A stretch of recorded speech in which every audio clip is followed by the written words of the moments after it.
চল এবার আরোই হয়ে গেল, পরিষ্কার হয়ে গেল না, গোটা বোর্ড পাওয়া যাচ্ছে এবার,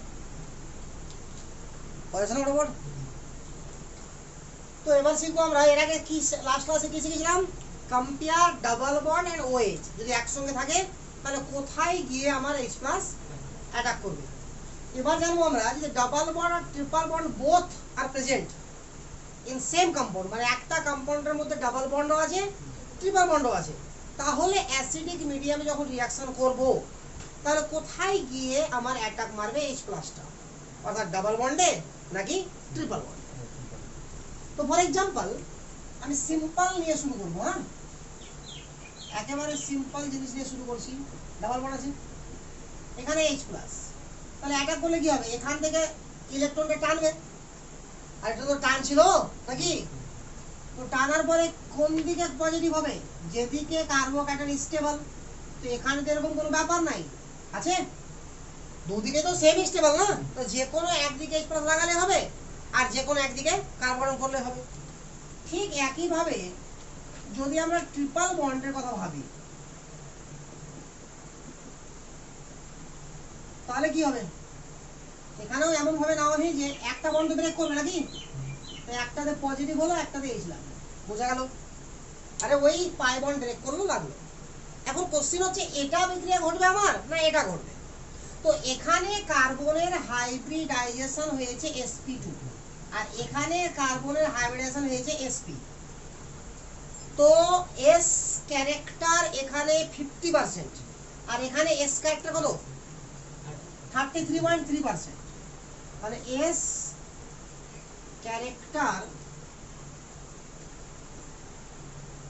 33.33%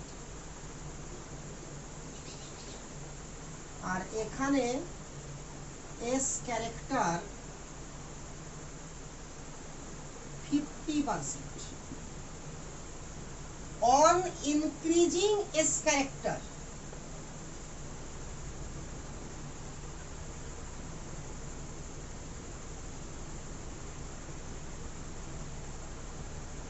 electronegativity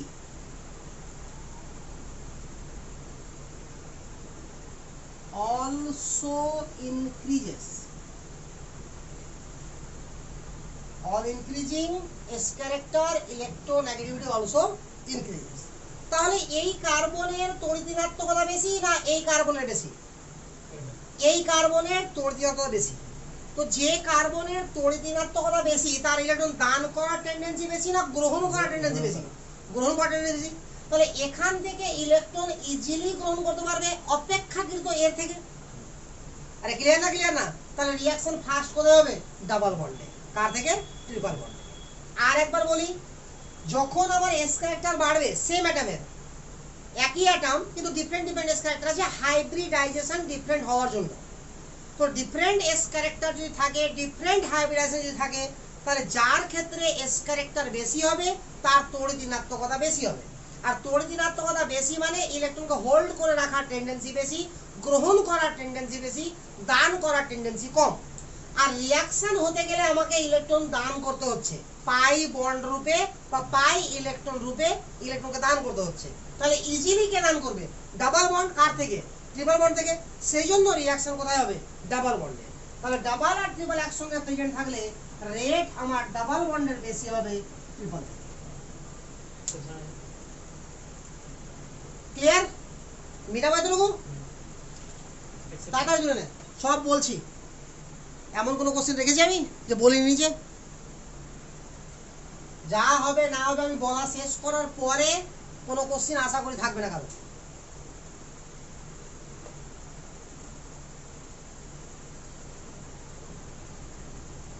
তাহলে জেনারেলি রেট আমার কার বেশি ডাবল বন্ডের। আচ্ছা, এবার এখানেও এক্সেপশন আছে, কিরকম এক্সেপশন, সেম এক্সেপশন যদি কনজুগেশন পেয়ে যায়, তো দেখি, অর্থাৎ ডাবল আর ট্রিপল যদি কনজুগেটেড থাকে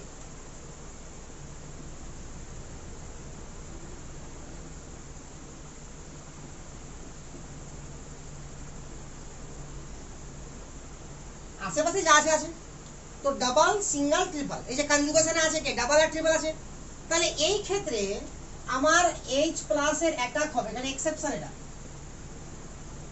এক্সেপশন, এই ক্ষেত্রে অ্যাটাক হবে ট্রিপল বন্ডে। কেন? ট্রিপল বন্ডে অ্যাটাক হলে কার্বনের এখানে উৎপন্ন হবে আর উৎপন্ন কার্বন কনজুগেশন হয়ে যাবে ডাবল সিঙ্গেল ভ্যাকান্ট। কিন্তু ডাবল বন্ডে অ্যাটাক হলে আমার কার্বনের এখানে উৎপন্ন হবে, তাহলে কোনো কনজুগেশন পাবে না, কারণ ট্রিপলটা সিঙ্গেল ভ্যাকান্ট বলে কোনো কনজুগেশন হয় না। তাহলে এই ক্ষেত্রে আমার উৎপন্ন হবে এটা,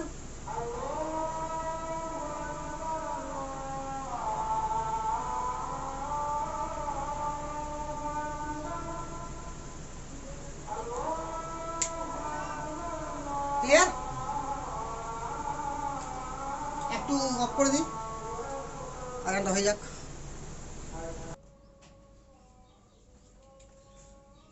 তাহলে এই ক্ষেত্রে আমার ডাবল বন্ডে না হয়ে ট্রিপল বন্ডে অ্যাটাক হবে, এই তো, কারণ উৎপন্ন কার্বোকার্বন মোর স্টেবল হয়ে যাবে, এটা আমার এক্সেপশন। তাহলে এখানে কি বলবো আমরা, নোট করো, if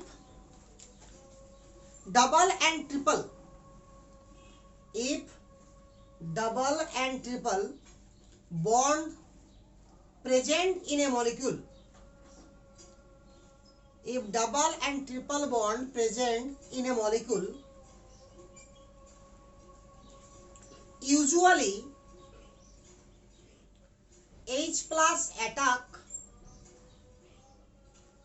usually H plus attack with double bond, usually মানে generally বুঝালো তো, সাধারণত usually H plus attack with double bond, but if double and triple,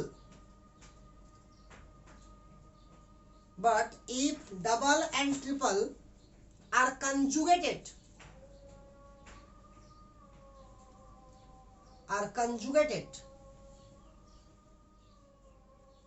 then H plus attack, with triple bond. বোঝা গেল ব্যতিক্রমের কারণটা? একদম ক্লিয়ার? আচ্ছা, তাহলে আমরা আপাতত যা যা রিঅ্যাকশন শিখেছিলাম এখন পর্যন্ত সমস্ত রিঅ্যাকশনটা এতক্ষণে কমপ্লিট হলো। এবার পয়েন্ট করব এনসিসি, রিঅ্যাকশনের নাম নন ক্লাসিক্যাল কার্বোক্যাটায়ন, এনসিসি।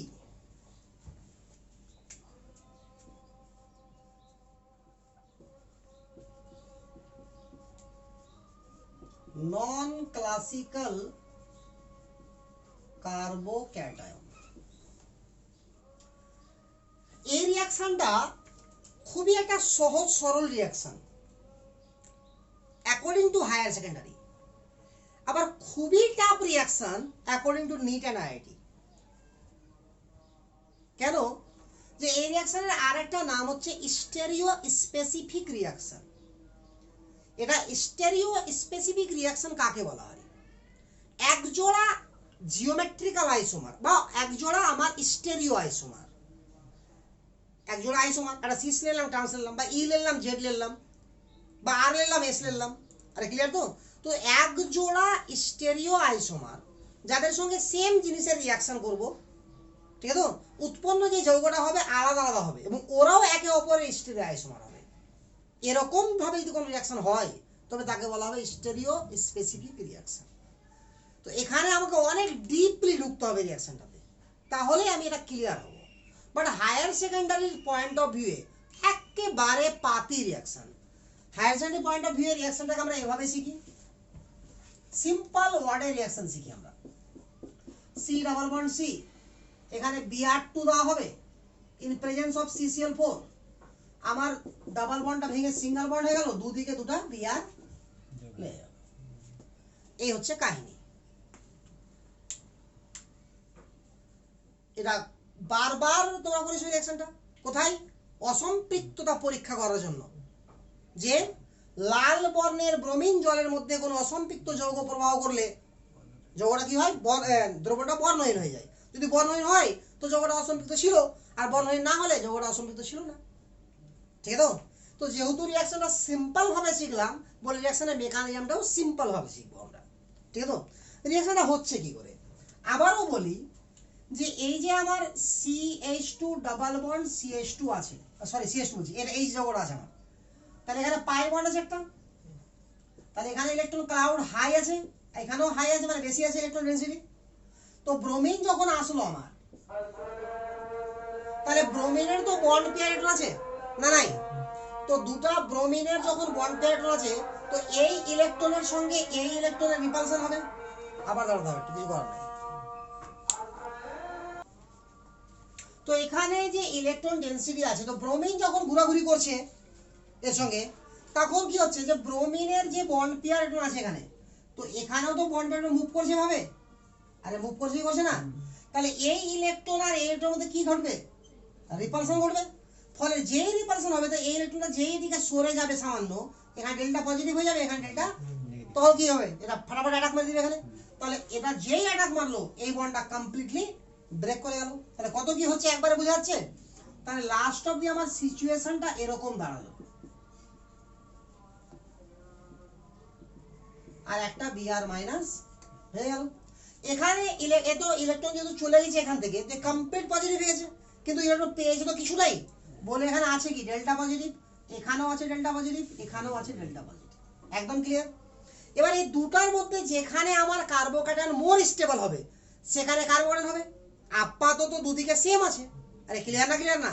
তো যেখানে মোর স্টেবল হবে, সাপোজ ধরলাম যে এখানে মোর স্টেবল, তাহলে ব্রোমিন এদিকে লেগে গেল, আর এখানে কার্বন হয়ে গেল, আর এই পরে করে Br মাইনাসটা আবার এখানে এসে অ্যাটাক করে দিল। আরে বুঝা গেল কথাটা আমার? তাহলে দুটা ব্রোমিন দুদিক থেকে এসে লাগে।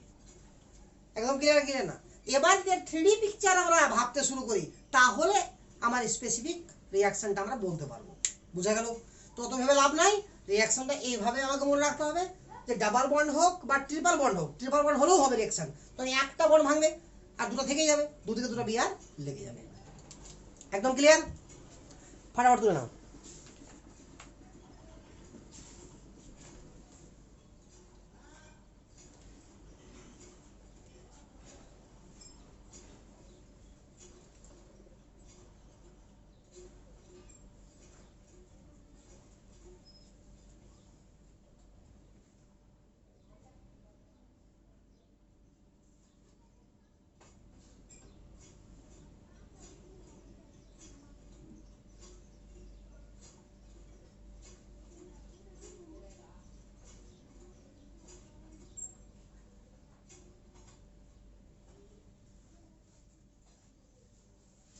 ঠিক আছে?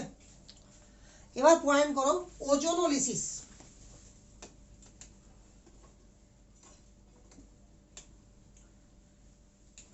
ওজোনোলিসিস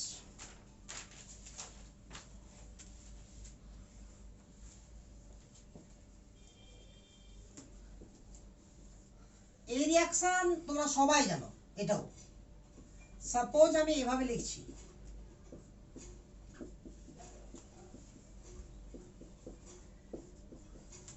এরকম আছে। ওজোনোলিসিসে কি করা হয়? ওজন দেওয়া হয় আর হাইড্রোলিসিস করা হয়। একবার জিঙ্ক জল দিয়ে করলাম, আর একবার ওজন দিলাম আর H3O পজিটিভ দিয়ে করলাম। পার্থক্যটা ভালো করে বুঝো। যখন মেটাল দিয়ে করব আমরা, তখন তাকে বলা হবে রিডাকটিভ ওজোনোলিসিস। আর যখন উইদাউট মেটাল দিয়ে আমরা হাইড্রোলিসিস করব, এখানে মেটাল আছে না, আর যখন উইদাউট মেটাল নাই, তো মেটাল দিয়ে যখন আমরা করব হাইড্রোলিসিস, তখন তাকে বলা হবে রিডাকটিভ হাইড্রোলিসিস। আর যখন উইদাউট মেটাল দিয়ে করব আমরা, তখন বলা হবে অক্সিডেটিভ, সরি রিডাকটিভ ওজোনোলিসিস আর অক্সিডেটিভ ওজোনোলিসিস। তাহলে এই ওজোনোলিসিসটার নাম কি? রিডাকটিভ। রিডাকটিভ ওজোনোলিসিস, এটার নাম হচ্ছে অক্সিডেটিভ ওজোনোলিসিস। তাহলে প্রথম কথা, কোনটা রিডাকটিভ কোনটা অক্সিডেটিভ, ক্লিয়ার তো? ওজোনোলিসিস রিঅ্যাকশনের মেকানিজম আমরা অন্যভাবে শিখবো, মানে প্রপার যেটা রুলস অনুযায়ী যেটা মেকানিজম সেটা শিখবো না, কারণ রুলস অনুযায়ী মেকানিজম শিখতে গেলে ভালো টাফ হয়ে যাবে। তো আমার দরকার রিয়াকশন মনে রাখা এবং সবসময় কারেক্ট। যদি ঝামেলা হতো যে রুলস অনুযায়ী আলাদা হচ্ছে আর নর্মাল যেটা শিখতে চাইছি তাড়াতাড়ি শেখার জন্য সেটা আলাদা হচ্ছে, তাহলে রুলস শিখতে বাধ্য ছিলাম আমি, যেমন এতক্ষণ হচ্ছিল। তো এখানে কি হবে, এখানে এই ডাবল বন্ডটা ব্রেক করে যাবে,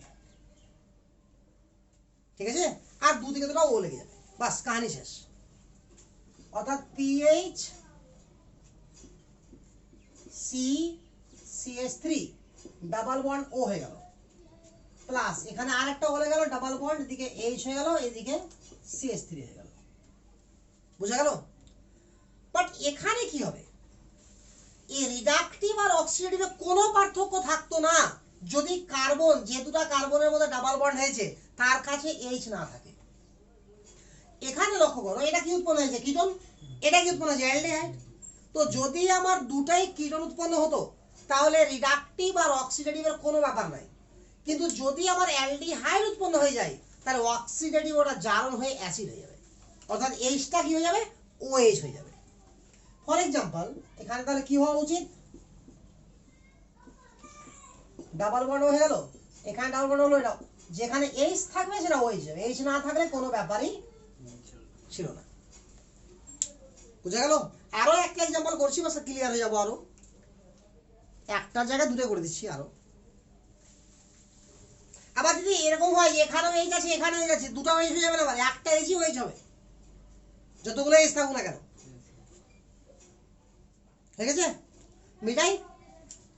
আচ্ছা তাহলে এখানে আমি করে দিচ্ছি ফাট করে, তোমরা আবার তুলো গোটাটাকে, আমি শর্টকাটে তুলবো। এরকম যোগ লিখলাম, বাস, মানে এখানে কার্বন আছে, দুদিকে H আছে, গ্যারান্টি আছে না, তাহলে এটা ব্রেক করবে, তাহলে কি হবে, ডাবল বন্ড হয়ে গেল, আর ও এখানে C আছে, দুদিকে H আছে, গ্যারান্টি আছে না, আর ওটা তো বুঝা যাচ্ছে না, আর এখানে কিছু না, মানে CH2 আছে, দুদিকে এসে গেল, তাহলে এই ক্ষেত্রে কি হবে, অক্সিডেটিভে চেঞ্জ হয়ে যাবে, এটা ও হয়ে যাবে, ও একটা H হয়ে যাবে, OH একটা H থাকবে, তাড়াতাড়ি দুলো।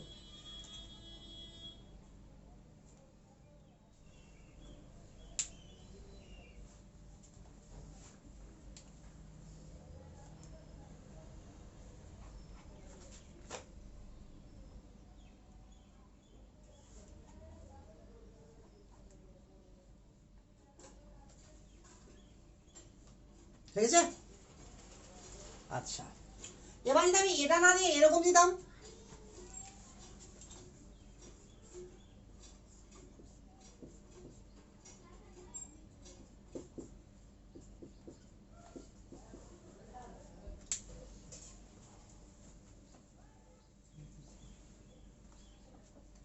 তাহলে এবার দুটা কার্বনের কোনোটার সঙ্গেই আমার H লেগে নাই, এই কার্বন একদিকে, এদিকেও কার্বন এদিকেও কার্বন, এই কার্বন এদিকেও কার্বন এদিকেও কার্বন, তাহলে অক্সিডেটিভের প্রোডাক্ট আর রিডাকটিভের প্রোডাক্ট সেম হবে। তো ঝামেলা কখন হতো, যদি হাইড্রোজেন থাকতো তবে, আদারওয়াইজ কোনো ঝামেলা নাই।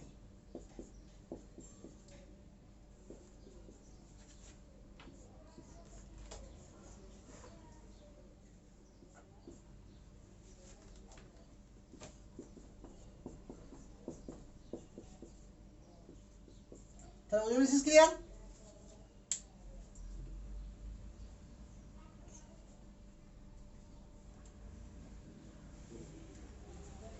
ঠিক আছে। আচ্ছা ওজোনোলিসিস থেকে বেশি ইম্পর্টেন্ট ওজোনোলিসিসের উল্টাটা। কিরকম উল্টাটা, অনেক সময় বলে এমন একটা যৌগ যার ওজোনোলিসিস করে এখনো ফর্মালডিহাইড পেলাম, এখনো অ্যাসিডালডিহাইড পেলাম, তাহলে যৌগটা কি, এরকম কোশ্চেন বেশি হয়। মানে ওজোনোলিসিসটা তো ইম্পর্টেন্ট, তার থেকে বেশি ইম্পর্টেন্ট হচ্ছে উল্টোটা, বুঝা গেল তো। তাহলে উল্টোটা দেখে কি করে করবো আমরা, এটা মিটিয়ে দিলাম।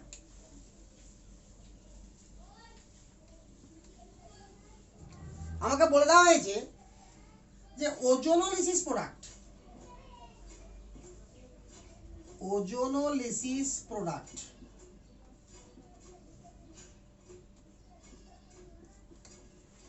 একটা বলতেছে ফর্মালডিহাইড, ফর্মালডিহাইড মানে এসিএইচও, আর একটা বলে দিয়েছে অ্যাসিটোন, CH3CO CH3। তাহলে কার আমরা ওজোনোলিসিস করেছি, ঠিক আছে? তাহলে এটাকে লেখার চেষ্টা করবো এভাবে, আগে অবশ্যই C ডাবল বন্ড ও দিবই দিব, আর কে দুটো এইচ আছে, ওই দুটো এইচ দুটো কার্বন সঙ্গে লেগে আছে। এবার এখানেও এভাবে লেখার চেষ্টা করবো আমরা, যে আগে ও ডাবল বন্ড C দিবই দিব। এবার C হয়ে গেছে, তা দুদিকে কে গেছে CH3 CH3। তাহলে এখানে এটা অক্সিজেনটা উঠিয়ে দাও, দুদিক থেকে অক্সিজেনটা উঠিয়ে দাও, তাহলে কি পেলাম HCH double bond C CH3 CH3। তার মানে এই প্রোডাক্টের আমরা ওজোনোলিসিস করলে ওই যৌগটা পাবো। কি বোঝা গেল এটা? তো তাহলে এরকম ভাবে আমাকে বেশি কোশ্চেন হয়। এটা আর করি,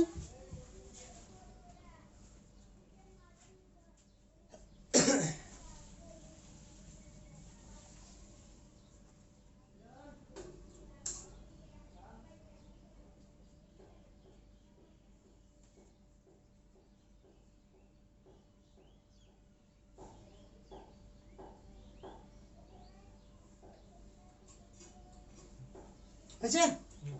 এবার ধরে নিয়ে আমাকে বলা হয়েছে অ্যাসিটালডিহাইড আর বেঞ্জালডিহাইড। অ্যাসিটালডিহাইড মানে CH3COH, আর বেঞ্জালডিহাইড মানে বেনজিন রিং এর উপর CHO মানে PHCHO, এদের উৎপন্ন হয়েছে। তাহলে আমার যৌগটা কি ছিল, মানে কার ওজোনোলিসিস করেছিলাম যে আমরা এই দুটো প্রোডাক্ট পেয়েছি।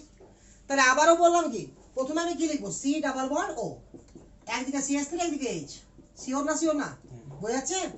এখানে O ডাবল বন্ড C, একদিকে H একদিকে PH, এটা তো আছে। তাহলে কার পেয়েছিলাম, আর কোন ঝামেলা আছে? সিম্পল। তাহলে C একদিকে H একদিকে CH3 একদিকে H একদিকে PH, ডাবল বন্ড হয়ে গেল। তাহলে এই যৌগটা ওজোনোলিসিস করলে এই দুটো পাওয়া যাবে। একদম ক্লিয়ার? তাহলে এখান থেকে আমার কার্বোক্যাটায়নের কাহিনী পুরো ক্লিয়ার। এবার এই কার্বোক্যাটায়নটা তো আর একটু ডেভেলপ করবো আমরা, সেটা শিখবো SN1 SN2 তে। তবে তার আগে আমরা জেনে নেব ফ্রি রেডিক্যালের কাহিনী, ঠিক আছে? ফ্রি রেডিক্যালের কাহিনী শেষ করেই আমি চলে যাব SN1 SN2 তে। মানে এটা ক্লাস শেষ করার পরে আরো দুটো ক্লাস নিব, তারপরে হ্যালো অ্যালকেন হ্যালো অ্যারিনের একটা কোশ্চেনও আটকাবে না, তখন বুঝে যাবে হ্যালো অ্যালকেন হ্যালো জিনিসটা কি। এখন যেটা করাচ্ছি যদি বই খুলে দেখা যায়, তো হ্যালো অ্যালকেন হ্যালো অ্যারিনের দু পাতা পরে পরে কিছু কিছু জিনিস পড়িয়েছি আমি, আবার কিছু জিনিস পড়াইনি। দেখা যাবে যে একটা পাতা উল্টালাম, একটা জিনিস পেয়ে গেলাম, আবার দেখছি বাকিটা পড়ানো হয়নি আমার, আবার পাতা উল্টালাম, দু পাতা পরে আবার পাচ্ছি কিছুটা, তিন পাতা পরে আবার পাচ্ছি কিছুটা, এরকম হবে। এখন আর দুটো ক্লাস নেওয়ার পরে দেখবো, তখন বইটা খুলবো, তো একটা ওয়ার্ডও আমার এরকম মনে হবে না যে আমি পারছি না।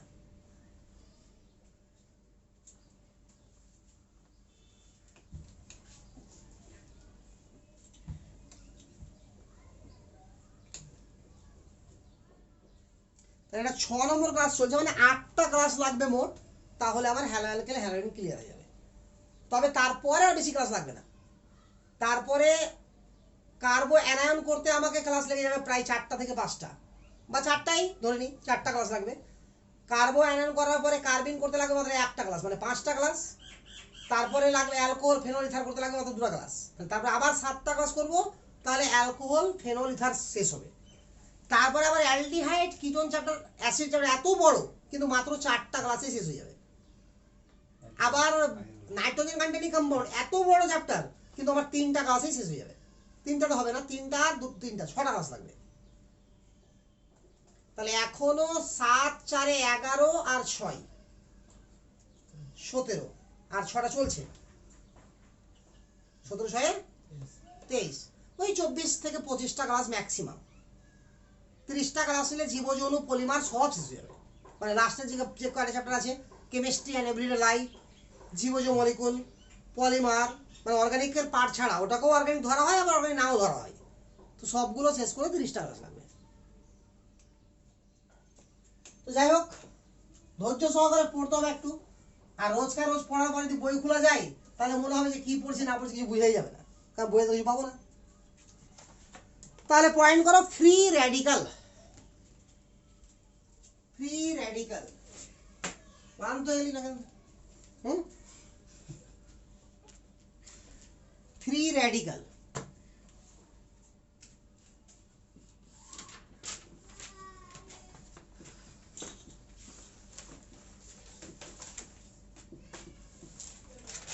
দেখো ভালো করে, ফ্রি র্যাডিক্যাল জিনিসটা কি? ফ্রি র্যাডিক্যাল বলতে বোঝায় যে কোনো অ্যাটমের উপরে সিঙ্গেল ইলেকট্রন, তাকে বলা হয় ফ্রি র্যাডিক্যাল। এর মানে এটা না যে একটা ইলেকট্রন আছে, এর মানে এটা যে একটা বিজোড় ইলেকট্রন আছে, বা বন্টন করেছে, যা করার করুক, তারপরেও ওর কাছে কি আছে, একটা বিজোড় ইলেকট্রন আছে, তখন তাকে কি বলা হবে? Free radical. অর্থাৎ ইলেকট্রন হতে পারে একটা, হতে পারে তিনটা, হতে পারে পাঁচটা। তো পাঁচটা জীবনেও হয় না, হয় একটা হয়, নাহলে তিনটা হয়। হতেও পারে, নিয়ম অনুযায়ী হতে পারে যে একটা হতে পারে, তিনটা হতে পারে, পাঁচটা হতে পারে, সাতটা হতে পারে, কিন্তু বাস্তবে একটা হয় আর তিনটা হয়। বুঝা গেল? তাহলে ফ্রি র্যাডিক্যাল বলতে সিঙ্গেল একটা ইলেকট্রন থাকবে আমার। তো আমি যেহেতু অর্গানিক কেমিস্ট্রি পড়ছি, তো আমি সবসময় কার্বন কেন ভাববো। তো কার্বন যখন আমার তিনটা বন্ড করলো তিনজনের সঙ্গে, এক্স ওয়াই জেড, আর একটা অরবিটাল আছে যেখানে সিঙ্গেল একটা ইলেকট্রন আছে, এরকম পজিশনে যে থাকে, এই দাগগুলো খুব বাজে লাগে দেখতে, কারণ এবার মুশকিল আছে, কারণ কেমিস্ট্রিতে ফোঁটা মানে ইলেকট্রন, এক্সট্রা ফোঁটা পড়লে ঝামেলা হয়ে যাবে। তাহলে এক্স ওয়াই জেড আছে, তিন দিকে তিনটা, এখানে আমার সিঙ্গেল একটা ইলেকট্রন আছে। এই রকম অবস্থাকে বলবো আমরা কার্বনের ফ্রি র্যাডিক্যাল। কার্বনের ফ্রি র্যাডিক্যাল। তাহলে একদিকে দেখি যদি এর ক্যারেক্টার,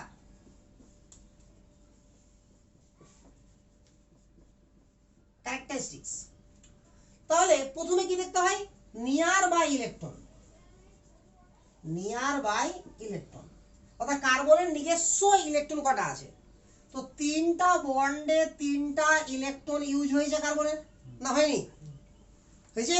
আর একটা সিঙ্গেল পড়ে আছে ওখানে, তাহলে নিয়ার বাই ইলেকট্রন কটা হলো? চারটা। কার্বনের আউটার সেলে কটা ইলেকট্রন? নিয়ার বাই মানে কি? Bond pair plus lone pair. তো বন্ড পেয়ার মানে কটা ওর জন্য নিজস্ব ইলেকট্রন, তাহলে তিনটা ওখানে। Bond pair plus lone pair মানে শেয়ারিং ইলেকট্রন, এখানে বন্ধনে অংশগ্রহণকারী ইলেকট্রন আর লোন পেয়ার ইলেকট্রন। তো কার্বন এর তিনটা ইলেকট্রন বন্ধনে অংশগ্রহণ করেছে, আর একটা পড়ে আছে, তিন আগে চার। আবার কার্বনের আউটার সেলে চারটা থাকে, তাহলে কি হবে? চারটা থাকে, চারটাই আছে, তাহলে ইলেকট্রিক্যালি কি নিউট্রাল। তাহলে এটা হবে electrically neutral. Sharing electron, sharing electron কটা হবে? শেয়ারিং ইলেকট্রন মানে কি হবে? Bond pair plus lone pair. তো তিনটা বন্ড, তিন দুগুণে ছটা, আর একটা পড়ে আছে ওখানে, তো সাতটা। তাহলে শেয়ারিং ইলেকট্রন হলো সাত। তো সাতটা ইলেকট্রন মানে কি অক্টেট কমপ্লিট না ইনকমপ্লিট? ইনকমপ্লিট। তাহলে এখানে বলবো যে অক্টেট ইনকমপ্লিট।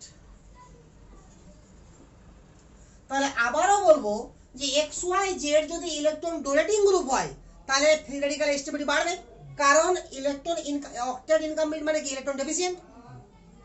অক্টেট ইনকমপ্লিট মানে ইলেকট্রন ডেফিসিয়েন্ট, ইলেকট্রন কম আছে। তাহলে ইলেকট্রন যদি কম থাকে, এখানে বলতে পারি আমরা যে ইলেকট্রন ডোনেটিং গ্রুপ অ্যারো উপর দিকে মানে increasing the stability, increasing stability, the ফা ছাড় স্টেবিলিটি। আর electron withdrawing group decreasing stability. তাহলে ইলেকট্রন ডোনেটিং গ্রুপ হলে স্টেবিলিটি ইনক্রিজ করাবে, আর উইথড্রয়িং গ্রুপ হলে স্টেবিলিটি কমিয়ে দিবে। কারা? X Y Z. X Y Z এর ন্যাচারাল টেন্ডেন্সি যদি এরকম হয় যেমন দান করছে ওরা, তাহলে স্টেবিলিটি কি হবে? ইনক্রিজ করবে। আর এক্স ওয়াই জেড এর ন্যাচারাল টেন্ডেন্সি এরকম হয় যে ওরা ইলেকট্রন গ্রহণ করছে, তাহলে স্টেবিলিটি আরো কমে যাবে। একদম ক্লিয়ার এতটুকু?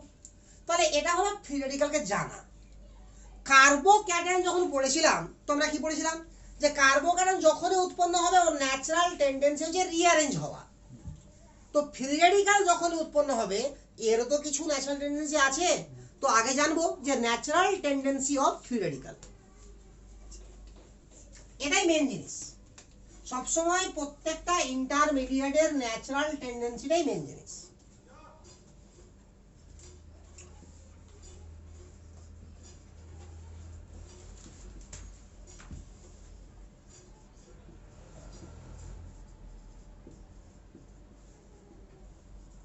Natural tendency of free radical,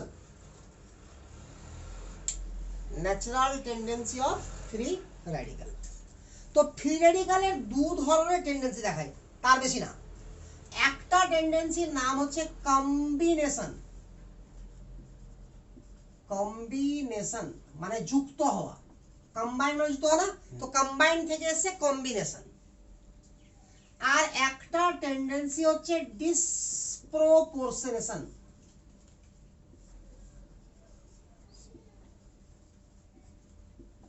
উচ্চারণ করে খুব টাফ, দেখে দেখে লিখে নাও।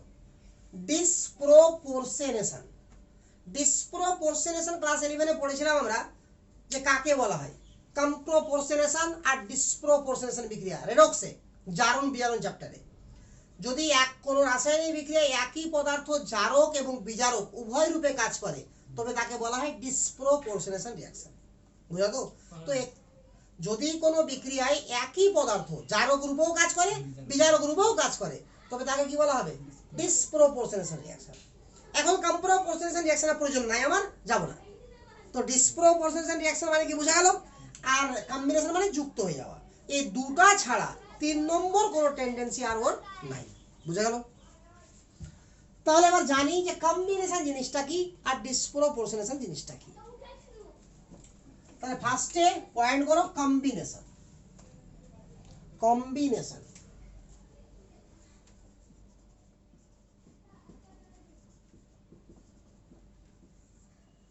সাপোজ ধরে নেওয়া হলো এরকম একটা ফ্রি রেডিক্যাল আছে, ইলেকট্রন এভাবে দিলাম ফোটনা দিয়ে। তো কম্বিনেশনের মানে হচ্ছে আর একটা ফ্রি রেডিক্যাল, কারণ অপোজিট স্পিন না হলে বন্ড হয় না। তো আমি বলছি কি, যখন আমার ফ্রি রেডিক্যাল তৈরি হবে কোনো রিঅ্যাকশনে, তখন কি একটা তৈরি হবে না কোটি কোটি তৈরি হবে? কোটি কোটি তৈরি হবে একবারে। তো যখন একটা তৈরি হলো, যখন একটা তৈরি হলো আর একটা তৈরি হলো আর একটা তৈরি হলো, তো একসঙ্গে অনেক কোটি কোটি তৈরি হলো। তাহলে ওদের মধ্যেই যে কোনো দুজন যুক্ত হয়ে যাবে। যুক্ত হয়ে গিয়ে কি হয়ে গেল? নতুন কম্পাউন্ড তৈরি করে দিল। তাহলে এরকম হয়ে গেল না, একটা বন্ড তৈরি হয়ে গেল এখানে। আর হয়েছে, এরই নাম কি আমার? কম্বিনেশন। একদম ক্লিয়ার? তাহলে এরকম টেন্ডেন্সি যখন দেখাবে তখন হবে কম্বিনেশন।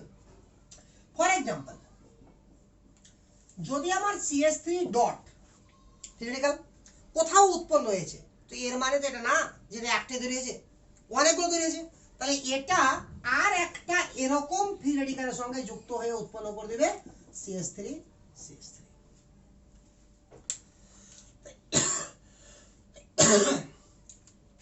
এই তো হলো আমার কম্বিনেশন। বুঝা গেছে? এর গ্রাফটা কেমন হবে? এটা সব থেকে মজার রিঅ্যাকশন, একমাত্র রিঅ্যাকশন যার জন্য কোনো এক্সাইটেশন এনার্জির প্রয়োজন হয় না। এ বরাবর এনার্জি, এ বরাবর আমার রিঅ্যাকশন প্রগ্রেস, যেটা লিখছি আমি তখন ধরে আবারও লিখছি। কিরকম হবে কাহিনী? যে আমার এখানে উৎপন্ন ফ্রি রেডিক্যাল যখন হয়ে গেল, তারপরে শুধু বন্ড তৈরি হচ্ছে, বন্ড কি ব্রেক করছে? তাহলে আমার এখান থেকে এইভাবে চলে যাবে গ্রাফটা, কোনো রকম আমার এনার্জি লাগবে না। বুঝা গেল না?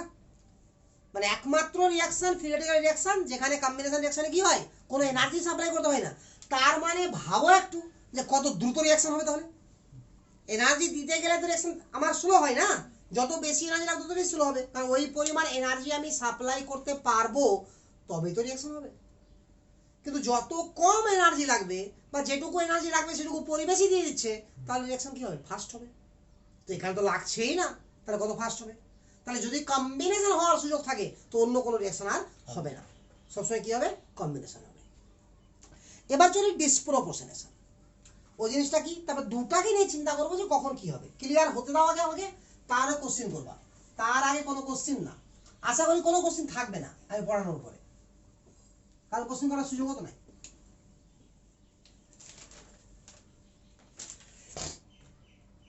ডিসপ্রপোর্শনেশন,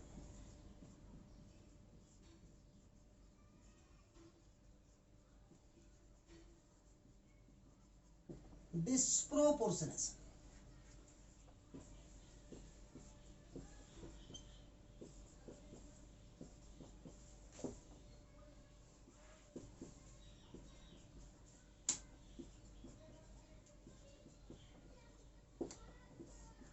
এরকম যখন আমার থাকবে, এটা ফ্রি রেডিকাল, একই ফ্রি রেডিকাল দুবার লিখে যাবে। তো এরকম যদি থাকে ফ্রি রেডিকাল, তো এই ফ্রি রেডিকাল আর এই ফ্রি রেডিকাল আবার কম্বাইন হতে পারবে না। আগে কেন পারবে না সেই জায়গাটা জানি, কারণ কম্বিনেশন তো মেন কথা, না হলে ডিসপোজিশন হবে। তো আগে কেন হতে পারবে না আগে সেটা দেখি। এখানে sp2 হাইব্রিডেশন হয়েছে, তাহলে sp2 যদি হাইব্রিডেশন হয় তো ফিগার এরকম নাকি, আর এখানে আমার কি আছে, এরকম আছে। আবার এই কার্বনগুলো sp3 হয়েছে, তাহলে এই কার্বনগুলোতে আবার H লেগে আছে। আরে আছে কি নাই,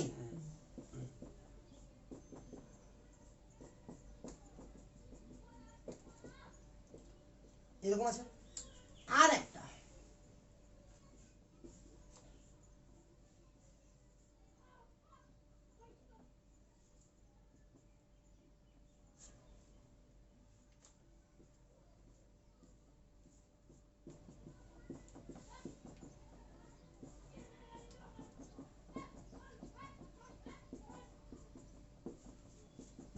অ্যাকচুয়াল ফিগার তো এটা এটা এটা এটা নাকি। এবার যদি আবার কি হয়, যখন এরা পাশাপাশি কম্বাইন হতে চাইবে, তাহলে এই ইলেকট্রনটা এই ইলেকট্রনের কাছে পৌঁছানোর আগে কোনো না কোনো হাইড্রোজেনের সঙ্গে অ্যাটাক হয়ে যাবে। কার সঙ্গে ধাক্কা হবে, হাইড্রোজেন। উপায় তো নাই, এত ক্রাউডেড আছে তার সাইডে যে কোনো মতে এই অরবিটালের সঙ্গে এই অরবিটালের ওভারল্যাপ সম্ভব না। যখনই কাছাকাছি আসবে তো ইলেকট্রনের সঙ্গে ধাক্কা কার হবে, আগে হাইড্রোজেন অ্যাটমের ধাক্কা হবে, একদম ক্লিয়ার। আর যখনই হাইড্রোজেন অ্যাটমের সঙ্গে ধাক্কা হবে তখনই রিঅ্যাকশন হবে ডিসপ্রপোর্শনেশন, ক্লিয়ার। তার মানে কম্বিনেশন হতে গেলে কি লাগবে, আমার ক্রাউডেড কম লাগবে, ঠিক আছে। আমি বলছি কখন হবে কখন হবে না, বাট এটা কেন হবে না বোঝা গেল না। তাহলে এখানে আমি কি করব, তাহলে এই যে CH3 কারো না কারো এই যে শুধু লাগবে কাজ ধাক্কা।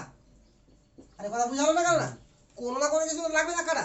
তো আমি ধরে নিলাম যে এই যে সঙ্গে লাগছে, তো যেই ধাক্কা লাগবে তো ফ্রি রেডিকালের আর একটা টেন্ডেন্সি আছে, সেটা আরো সত্য টেন্ডেন্সি, মানে সারা জীবনের জন্য সত্য ওটা, যে ফ্রি রেডিকাল সবসময় বন্ড তৈরি করে আর একটা ফ্রি রেডিকালের সঙ্গেই, অন্য কারো সঙ্গে বন্ড তৈরি করবে না।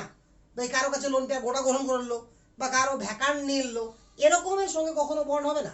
ফ্রি রেডিকাল বন্ড করবে সবসময় আর একটা ফ্রি রেডিকালের সঙ্গে।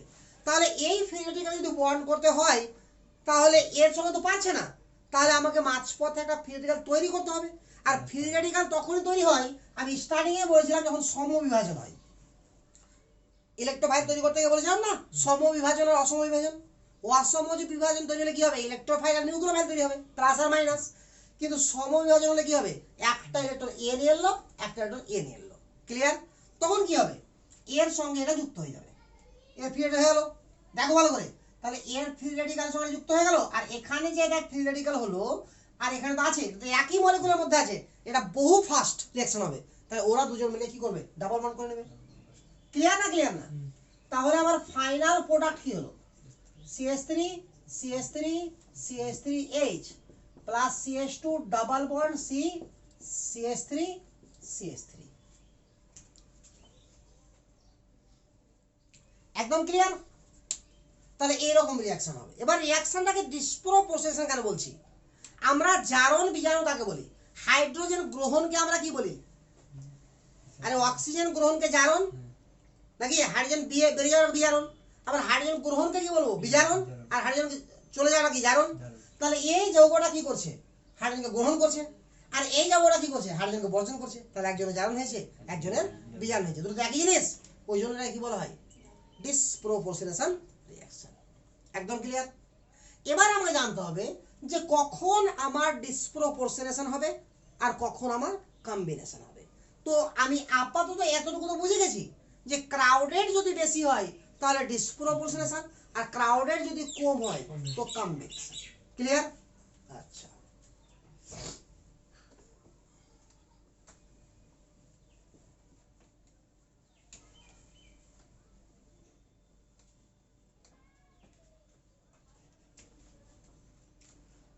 তো মনে রাখতে হবে আমাকে CH3 ডট, এটাকে বলা হয় 0 degree carbocation, sorry free radical.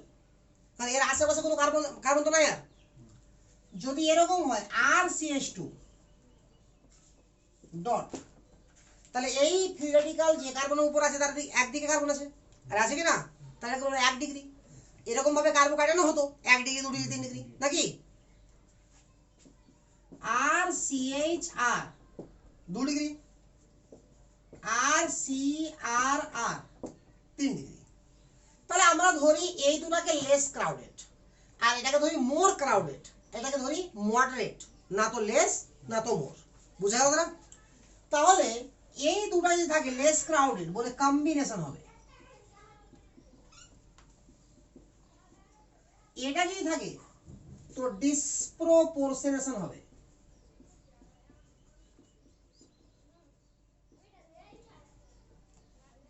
আর এটা যদি থাকে তো কম্বিনেশন হবে, ডিসপ্রপোর্শনেশন হবে। এবার বলো কম্বিনেশনে কটা প্রোডাক্ট হয়? একটাই। দুটো যুক্ত হয়ে একটা হয়। ডিসপ্রপোর্শনেশনে কটা হয়? দুটা, একটা ডাবল বন্ড যুক্ত একটা এইচ যুক্ত হয়ে। তাহলে কম্বিনেশনে হবে একটা প্রোডাক্ট আর ডিসপ্রপোর্শনেশনে হবে দুটা প্রোডাক্ট। তাহলে এখানে মোট কটা প্রোডাক্ট হবে? তিনটা। বুঝা তো? এটা সি প্লাস ডি প্রোডাক্ট না, কম্বিনেশন প্লাস ডিসপ্রপোর্শনেশন বলেছি আমি। এটা ক্লিয়ার? এবার কিছু আমি এক্সাম্পল দিব, তাহলে আস্তে আস্তে আস্তে জিনিসগুলো ক্লিয়ার হয়ে যাবে। ঠিক আছে? তুলো হলো এতটুকু? তাহলে তুলে নাও।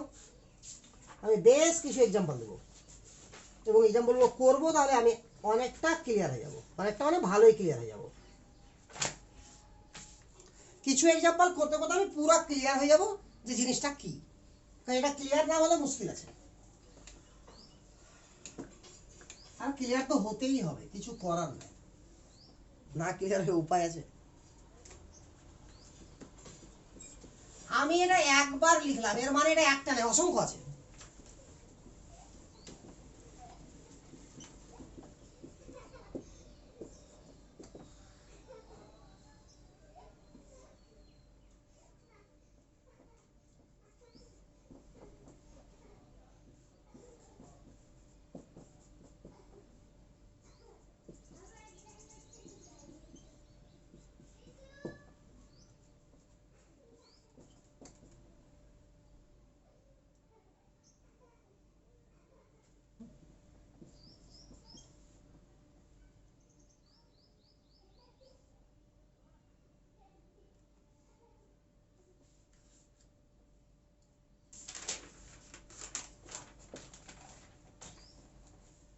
আগে চারটা নিয়ে করি, তারপর অসংখ্য করবো আস্তে আস্তে। দেখি আমি এটা কত ডিগ্রি? 0 ডিগ্রি। তাহলে কি হবে? কম্বিনেশন। তাহলে এটার সঙ্গে আর একটা যুক্ত হয়ে যাবে অটোমেটিক্যালি, দিয়ে তৈরি হয়ে যাবে CH3 CH3। ক্লিয়ার তো? এটাকে আমি লিখে দেখাচ্ছি, নাহলে গন্ডগোল হয়ে যাবে। এই যে CH3 CH2 আছে ডট, তাহলে আরেকটা লাগবে, তাহলে 1 ডিগ্রি। 0 ডিগ্রি তো কম্বিনেশন হয়, 1 ডিগ্রি তো কম্বিনেশন হয়। তাহলে ওটাকে কি করে লিখবো? ওটাকে উল্টা করে লিখবো সবসময়। কারণ এখানে আছে না ফ্রি রেডিক্যালটা, যেন ফ্রি রেডিক্যাল দুটো পাশাপাশি হয়, দিয়ে বন্ড করে নেবে। তাহলে দুটো উঠে গেল, একটা বন্ড করে নেব। একদম ক্লিয়ার না? ক্লিয়ার না? এটা কত ডিগ্রি? 3 ডিগ্রি। তাহলে ডিসপ্রপোর্শনেশন হবে। এই জায়গাটা ক্লিয়ার হও ভালো করে। ডিসপ্রপোর্শনেশন হওয়ার মানে যেখানে ফ্রি রেডিক্যাল আছে ওখানে একবার এইচ লাগবে, আর একবার ওখান থেকে শুরু করে যে কোনো একদিকে ডাবল বন্ড হবে। তো ডাবল বন্ডটা সেদিকে হবে যেদিকে স্টেবল, অর্থাৎ আলফা হাইড্রোজেন বেশি পাবে। তো কোন দিকে বেশি পাবে? এদিকে নাকি? তাহলে একটা প্রোডাক্ট তো আমার এটা হবে CH3 CH2C CH3 CH3 এদিকে H, আর একটা প্রোডাক্ট আমার হবে এখানে ডাবল বন্ড হবে, তাহলে একটা H চলে যাবে এখান থেকে। তাহলে CH3 CH double bond C, এদিকে একটা CH3 এদিকে একটা CH3। তাহলে এই দুটো বন্ড আমার ডাবল বন্ড করেছে। আলফা হাইড্রোজেন কটা? 3টা, ছোট 9টা। তাহলে সেদিকে হবে ডাবল বন্ড যেখানে আলফা হাইড্রোজেনটা মোর স্টেবল, মানে বেশি হবে, অর্থাৎ যৌগটা মোর স্টেবল। তার দুটো প্রমাণ হয়ে গেছে। কারণ কি হলো? এটা ডিসপ্রপোর্শনেশন। আচ্ছা, এবার এখানে এখানে কি হবে? কত ডিগ্রি আছে? এটা 2 ডিগ্রি। তাহলে কম্বিনেশন হবে, ডিসপ্রপোর্শনেশন হবে। তাহলে কম্বিনেশন মানে কি? এটার সঙ্গে যুক্ত হয়ে যাওয়া। তাহলে এটার সঙ্গে এটা যদি যুক্ত হয় এরকম ভাবে লিখতে হয় আমাকে। আরে বুঝা গেল? তাহলে এখানে ফ্রি রেডিক্যাল আছে আর এখানে আছে, এই দুটো যুক্ত হয়ে গেল, কম্বিনেশন হয়ে গেল। এবার ডিসপ্রপোর্শনেশন, তাহলে এখানে এইচ লাগবে। তো এইচ তো অনেক জায়গাতে আছে, দেখানো আছে একবারও? তাহলে যদি দেখানো থাকতো কোনো জায়গাতে সব জায়গায় দেখাতাম, দেখানো নাই বলে কোনো জায়গাতেই দেখাবো না। তাহলে আমার এটাই থেকে গেল।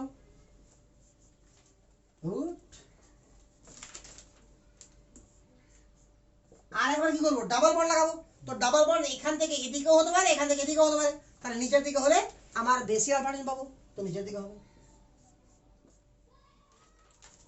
কষ্ট হচ্ছে বুঝতে? কষ্ট হবে একটু, আরো কয়েকটা করি, আরো ক্লিয়ার হয়ে যাবে আস্তে আস্তে। তাহলে তুলো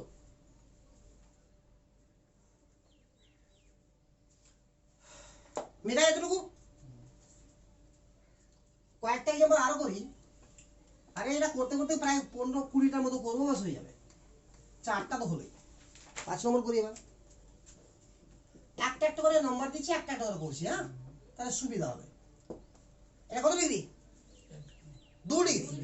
কারণ হচ্ছে এই যে কার্বন, এই কার্বনের উপরে ফ্রি রেডিকালটা আছে, এর এদিকেও কার্বন, এদিকে কার্বন। তাহলে কি হবে? কম্বিনেশন হবে, ডিসপ্রপোর্শনেশন হবে। তাহলে কম্বিনেশন হওয়া মানে এরকমের সঙ্গে আর একটা এরকম লাগবে, তাহলে পাশাপাশি আগে লিখে নেবো, তাহলে ভুল হয়ে যাবে। তো এটা এখানে আছে, এখানে আছে, এই যে বর্ণ হয়ে গেল। ক্লিয়ার?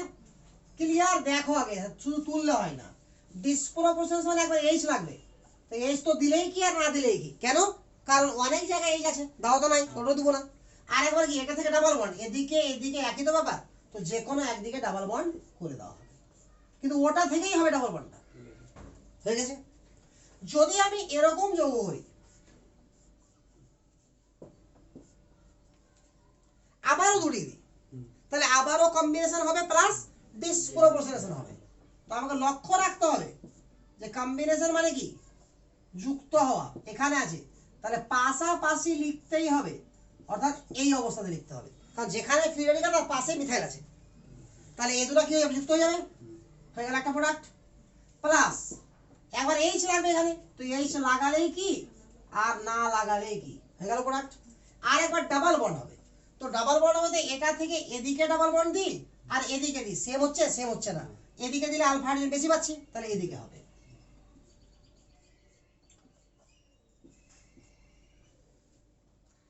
এবার অনেকটা ক্লিয়ার হয়ে গেল। আর কয়েকটা করবো তো আরো ক্লিয়ার হয়ে যাবে। তাহলে সোজা গল্প, 0 ডিগ্রি বা 1 ডিগ্রি হলে কম্বিনেশন হবে, 3 ডিগ্রি হলে ডিসপ্রপোর্শনেশন হবে, আর 2 ডিগ্রি হলে কম্বিনেশন হবে, ডিসপ্রপোর্শনেশন হবে। একদম ক্লিয়ার ততটুকু? মিটাই এতটুকু? এটা 6 নম্বর, নাম্বারিং দিয়ে যাবা পরপর।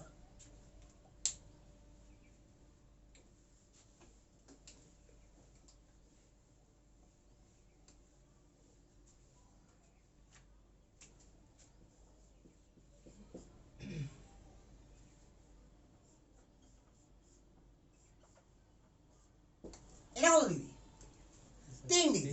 তাহলে কম্বিনেশন হবে না, শুধু ডিসপ্রপোর্শনেশন হবে, কম্বিনেশন হবে না, ডিসপ্রপোর্শনেশন। তো ডিসপ্রপোর্শন মানে ওখানে একবার এইচ লাগবে, তাহলে এইচ লাগালেই কি আর না লাগালেই কি। আর একবার ডাবল বন্ড হবে, তো ডাবল বন্ড কোথায় করবো? নিচের দিকে, যাতে করে আলফা হাইড্রোজেন বেশি হয়। মানে এর খান থেকে লেগে থাকবে, এদিকেও হতে পারে, এদিকেও হতে পারে, এদিকে হতে পারে, সেদিকে করতে পারবো আমি যেদিকে আলফা হাইড্রোজেন বেশি হবে, বাস।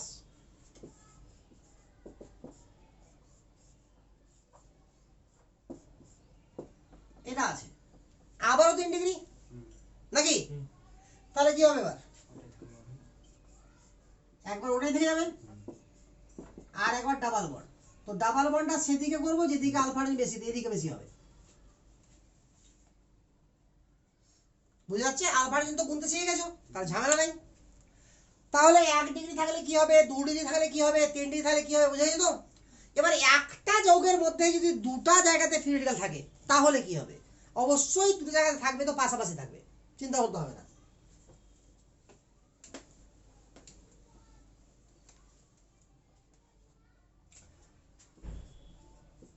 সাপোজ এরকম আছে, CH2 CH2 এরকম আছে, তাহলে ভাবতেই হবে না আমাকে এটা কি করে উৎপন্ন হলো, পরে শিখবো আমরা। আমরা কি শিখছি আগে? ফ্রি রেডিকাল যখন একবার উৎপন্ন হয়ে যাবে তারপরে কি হবে, আর রিঅ্যাকশন যখন শিখবো তো কি শিখবো, ফ্রি উৎপন্ন কি করে করতে হয়, বস হয়ে গেল, ঝামেলা শেষ। তাহলে কি হবে? এই দুটো ডাবল বন্ড করবে, ঝামেলা শেষ। তাহলে দুটা করে ঢাকলে আরো সুবিধা।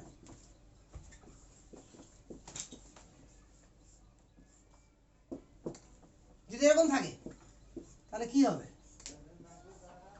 এই দুটো ডাবল বন্ড হয়ে যাবে, ঝামেলা শেষ।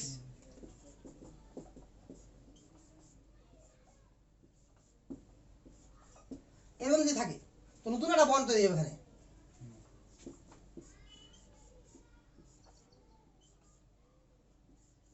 দুটো বন্ড হয়ে গেল। আরে বুঝা গেল? যদি এরকম থাকে, এরকম আছে, তাহলে আপাতত বন্ড করা যায় এক। আচ্ছা এটা আর দিই, হ্যাঁ 1 2 3 এরকম আছে ধরলাম, তাহলে একটা দুটা তিনটা চারটা বন্ড আছে, আর দুটো যুক্ত হবে, তাহলে একটা বন্ড আর তৈরি হবে, তাহলে রিং হয়ে গেল। তাহলে কত রিং হলো? 5 মেম্বার রিং।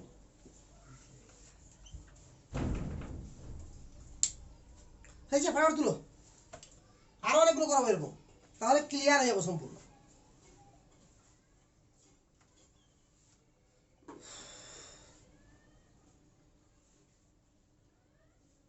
হয়েছে? আচ্ছা, আর বেশিক্ষণ করাবো না, চিন্তা করার ব্যাপার নাই, ক্লান্ত হয়ে লাভ নাই, মন দিয়ে পড়তে হবে, তাহলে মুশকিল আছে, সারা চ্যাপ্টারে কাজে লাগবে, এসের ওয়ান এসের টু পুরোপুরি কাজে লাগবে এগুলো। এবার এরকম আছে, তা আগে থেকে 5 মেম্বার রিং আছে, কত নম্বর হয়েছিল? 12 নাকি 13 হলো। তাহলে 5টা বন্ড আছে, 5টা, তাহলে 6টা বন্ড হয়ে যাবে। আরে ক্লিয়ার না? ক্লিয়ার না? আচ্ছা,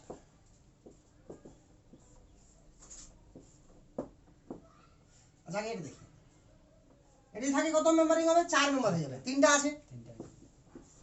যদিও এটা খুব একটা এক্সিস্ট করে না, 3 হলে তো এক্সিস্ট করবেই না, কিন্তু উপায়ও নাই, যদি হয় তো হবে, কিন্তু নর্মালি অতটা এক্সিস্ট করে না, তৈরি হবেও না। কিন্তু যদি কোনো রিঅ্যাকশন তৈরি হয়ে যায়, তাহলে 4 মেম্বার রিং অ্যান্সার হবে।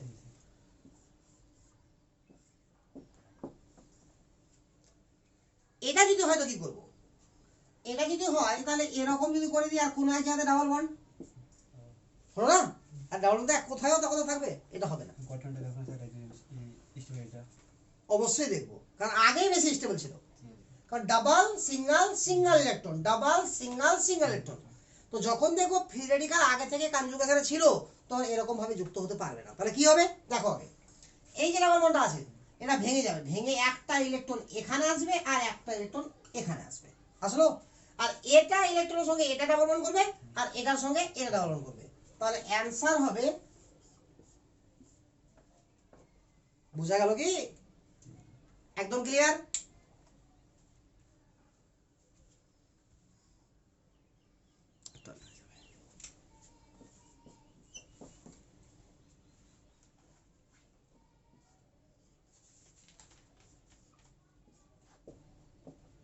যদি এরকম থাকে, আবারও কনফিউশন আছে না, তাহলে এই ডাবল বন্ডটা ভেঙে যাবে, এখানে একটা ইলেকট্রন আসবে, এখানে একটা, এর সঙ্গে ডাবল বন্ড এটা, এর সঙ্গে ডাবল বন্ড এটা,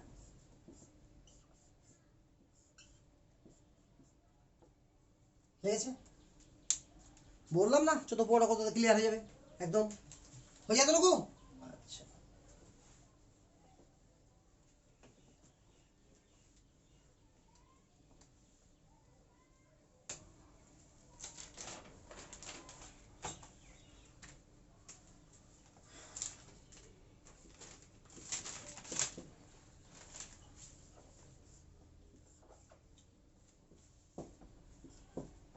এরকম আছে, তাহলে কি করে যুক্ত হবে?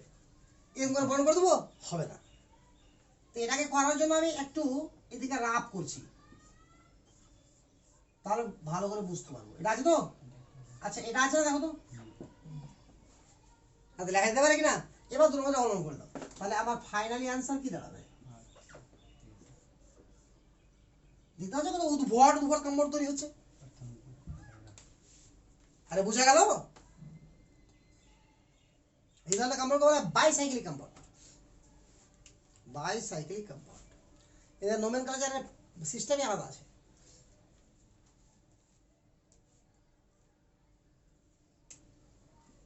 অর্গানিক ঠিকঠাকভাবে শিখতে গেলে নোমেনক্লেচার খুব ইম্পর্টেন্ট চিজ, কিন্তু ইম্পর্টেন্ট হলেও কেউ শিখে না ঠিক করে। আবার সবাই বলে যে নোমেনক্লেচার খুব ভালো জানি স্যার, কিন্তু কে কি জানি, আমি ভালো করে জানি, কারণ ওই চেনের নোমেনক্লেচার করলে শুধু হয় না, চেনের মধ্যেও তো অনেকটা অনেকটা ঝামেলা থাকে। অ্যাসিড গ্রুপকে যেমন কেউ প্রেফিক্স হিসেবে ব্যবহারই করেনি কোনোদিন, কিন্তু ওটাও প্রেফিক্স হয়। যাই হোক, এতটুকু ক্লিয়ার? তাহলে কয়েকটা এক্সাম্পল দিচ্ছি, ফটাফট করো এবার নিজে থেকে।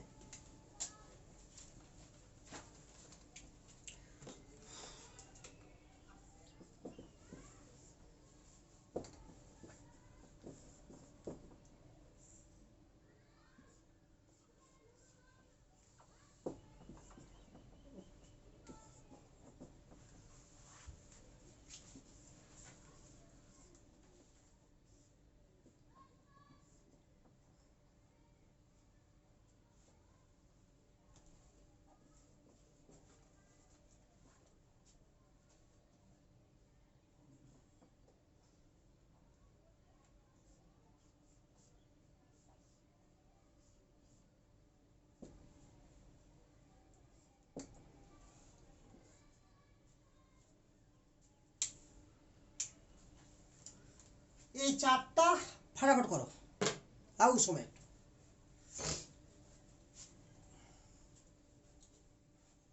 হয়ে যাবে চারটা করে।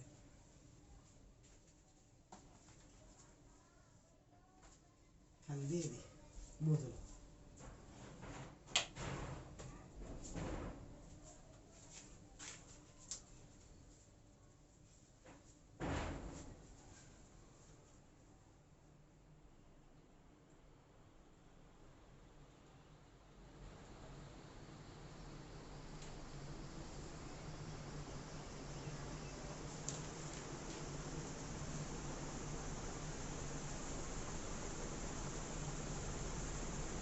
আচ্ছা দেখো করছি, এটা কত ডিগ্রি আছে? 3 ডিগ্রি। তাহলে কম্বিনেশন হবে আর ডিসপ্রপোর্শনাল, সরি শুধু ডিসপ্রপোর্শনাল হবে। তো একবার এইচ লাগবে, মানে ওটা এইচ না দিলেও হবে, আর একবার ডাবল বন্ড। 3 দিকে তো একই রকম, যে কোন দিকে ডাবল বন্ড দিলে হবে, যে কোন দিকে দিলে হবে। এটা 2 ডিগ্রি, তাহলে কম্বিনেশনও হবে ডিসপ্রপোর্শনাল হবে।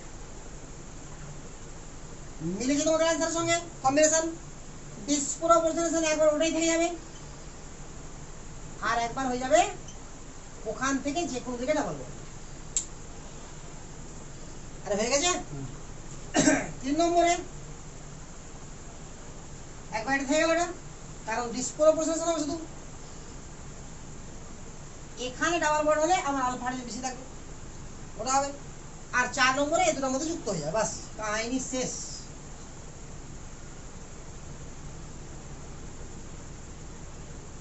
তাহলে আমরা আপাতত ফ্রি রেডিক্যাল জিনিসটা কি এবং ফ্রি রেডিক্যাল একবার উৎপন্ন হয়ে যাওয়ার পরে আমার সেটা কিভাবে ওর টেন্ডেন্সি শো করে, কোন কম্পাউন্ড উৎপন্ন করবে, এতটুকু ক্লিয়ার না? ক্লিয়ার না। এবার ফ্রি রেডিক্যালের রিঅ্যাকশন কি কি হবে, যেগুলো তোমরা শিখে এসছো, আমি জাস্ট নামগুলো বলে যাচ্ছি। ফ্রি রেডিক্যালের রিঅ্যাকশন যেমন তোমরা শিখেছো, ভার্জ বা Wurtz reaction, Kolbe electrolysis, anti Markovnikov, photo halogenation মানে কোলোরিনেশন, ব্রোমিনেশন, আয়োডিনেশন, সালফোনেশন, এগুলো সবই পড়লো কার আন্ডারে? ফ্রি রেডিক্যালের। আরে বুঝা গেল?